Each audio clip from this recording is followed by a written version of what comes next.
Tubuh kita itu amanah dari Allah Subhanahu wa taala, jadi kita harus kasih asupan yang benar, bukan cuma kasih asupan buat konten. Assalamualaikum warahmatullahi wabarakatuh. Halo Sobat Manida, kembali lagi di podcast Mandua Sopeng.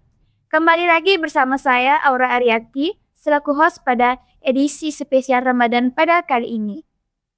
Gimana nih posanya? Udah mulai lowbat atau masih semangat? Kalau ditanya masih semangat sih masih, tapi kalau yang ditanya saldo, waduh, ini nih yang lagi kritis. Bener banget nih, masalah kita sebagai pelajar di akhir Ramadan ini bukan tentang nahan lapar di siang hari, tetapi tentang gempuran invitation bukber yang berdatangan kayak gelombang tsunami.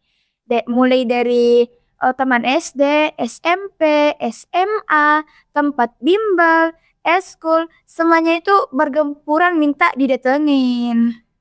Iya, padahal lebaran udah dekat, baju baru belum kebeli, uang jajan udah puasa duluan gara-gara gengsi buat bukber di cafe hits. Nah, hari ini kita mau bahas gimana sih caranya tetap eksis, tetap sehat, tapi tetap dapat pahalanya. Oke, langsung saja. Selamat datang di episode MBG Ramadan Operasi Kantong Kering. Digitalent Manida. Kamu tahu nggak sih, kita itu sering berada di peer pressure, malu kalau nggak ikut bukber elit nih. Padahal dompetnya tuh lagi teriak-teriak. Padahal dalam Islam itu kita diajarkan untuk moderat. Iya, benar banget. Makanya Allah Subhanahu wa taala sudah mengingatkan kita dalam Quran surah Al-A'raf ayat 3 yang berbunyi, A'udzu billahi minasyaitonir rajim. Wa kulu washrabu wa la tusrifu innahu la yuhibbul musrifin. Artinya, makan dan minumlah tetapi jangan berlebih-lebihan. Sungguh Allah tidak menyukai orang yang berlebih-lebihan. Oke, nah itu dia dasarnya. Israf atau berlebih-lebihan itu merupakan musuh dari kantong atau musuh dari keberkahan. Ya, ada juga Nabi Shallallahu Alaihi Wasallam pernah mewasiatkan disampaikan oleh sahabatnya Amr bin Shu'aib dari ayahnya dari kakeknya bahwasanya beliau pernah bersabda, kul makanlah, washrab dan minumlah, walbas dan berpakaianlah, watasaddaq dan bersedekahlah, ghairi saraf tanpa berlebih-lebihan, wala makhila dan tanpa kesombongan. Oke, jadi kalau kita bukber cuma demi pamer foto-foto estetik kita di Instagram nih, tapi setelah itu kita makan promek seminggu itu udah masuk kategori kesombongan yang merugikan diri nggak sih? Benar banget. Ngomongin soal makan, nah sekarang kan lagi rame tuh program makan bergizi gratis atau MBG. Oh Nah, iya. Itu buat para siswa.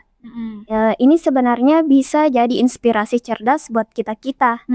Kita bawa MBG ke tempat bukber gitu? Ya nggak gitu juga dong. Kirain kayak gitu. Terus gimana? Maksudnya kita ambil prinsipnya gizi seimbang. Oke. Kita bisa stok MBG mandiri Oke. yang biasa saja tapi kualitasnya juara. Contoh, abon, susu, dan kacang-kacangan. Wah, ini trio penyelamat nggak sih? Betul. Abon itu praktis banget buat sahur, apalagi pas kita telat bangun. Betul. Gizinya tinggi dan awet. Susu gimana tuh? Nah, susu ini kunci biar gak lemes di sekolah. Rasulullah juga sangat suka susu loh. Jadi kita dapat sehatnya, dapat juga sunnahnya. Masya Allah. Kalau kacang gimana nih? Kalau kacang daripada beli cemilan micin yang mahal, mending kita nyemilin kacang pas tadarus. Kirain buat bukber. Kan ada juga. Apanya? Jadi daripada uang kita habis cuman buat beli minuman yang gula doang, mending kita stok MBG buat buka yang MBG banget. Contohnya buka dengan kurma, itu sunnah dan glukosa alami. Atau lauk protein simple kayak telur atau tempe dan air putih yang banyak. Oh, seperti itu ya. Ternyata MBG itu bukan cuma dari program pemerintah nih, tapi dari pola pikir. Hemat itu juga bukan tentang kurang bergizi nih teman-teman. Karena kalau kita sehat, ibadah tarawih dan belajar buat ujian itu juga makin lancar. Benar. Jadi daripada uang 50.000 habis cuman buat sekali bukber, mending kita alokasikan buat stok MBG misal susu atau abon. Nah, Oke. tubuh kita itu amanah dari Allah Subhanahu wa taala. Jadi kita harus kasih asupan yang benar, bukan cuma kasih asupan buat konten. Betul banget tuh. Satu lagi tips. Nah, daripada uang kita habis buat makan sendirian mewah gitu, mending kita bagi dua. Nah, sebagian buat makan sederhana, sebagian buat sedekah takjil di masjid. Setuju banget nih, ingat hadis ini. Siapa yang memberi makan orang yang berpuasa, maka baginya pahala seperti orang yang berpuasa tersebut, tanpa mengurangi pahala orang yang berpuasa itu sedikit pun. Hadis riwayat Tirmizi. Tuh, dapat pahala double kan?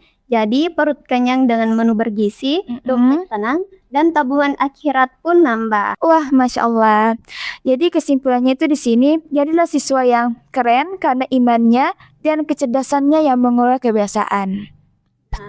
Operasi kantong kering dinyatakan berhasil kalau kita bisa kontrol diri, tetap sehat dengan prinsip MBG, dan tetap istiqomah dalam beribadah. Oke, pembahasan kita hari ini daging banget nih, enggak sih? Kayak, wow, ini kita dapat ilmu yang bisa lah untuk digunakan dalam sehari-hari. Sekian pada episode kali ini. Semangat buat Praja Smart. Saya Aura Arianti selaku host pada kali ini pamit undur diri. Dan saya Sahra Ramadhani juga pamit undur diri. Selamat menunaikan ibadah puasa. Stay healthy, stay syar'i. Wassalamualaikum warahmatullahi wabarakatuh. Digitalent Manida.